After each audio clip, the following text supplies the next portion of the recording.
রূপসী বাংলা, জীবনানন্দ দাশ। কবিতা সংখ্যা ২৬। পাড়াগাঁর দুপহর ভালোবাসি, রৌদ্রে যেন গন্ধ লেগে আছে স্বপনের। কোন গল্প, কি কাহিনী, কি স্বপ্ন যে বাঁধিয়াছে ঘর আমার হৃদয়ে, আহা কেউ তাহা জানে না কো। কেবল প্রান্তর জানে তাহা, আর ওই প্রান্তরের শঙ্খচিল। তাহাদের কাছে যেন এ জনমে নয়, যেন ঢের যুগ ধরে কথা শিখিয়াছে এ হৃদয়, স্বপ্নে যে বেদনা আছে। শুষ্ক পাতা, শালিকের স্বর, ভাঙা মঠ, নকশা পেড়ে শাড়িখানা মেয়েটির রৌদ্রের ভিতর হলুদ পাতার মতো সরে যায়।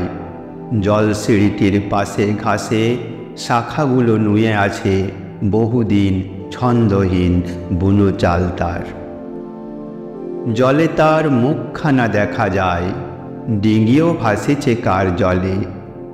মালিক কোথাও নাই, কোনোদিন এই দিকে আসিবে না আর।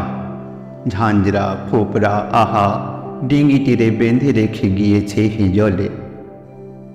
পাড়াগাঁর দুপহর ভালোবাসি, রৌদ্রে যেন ভিজে বেদনার গন্ধ লেগে আছে, আহা কেঁদে কেঁদে ভাসিতেছে আকাশের তলে।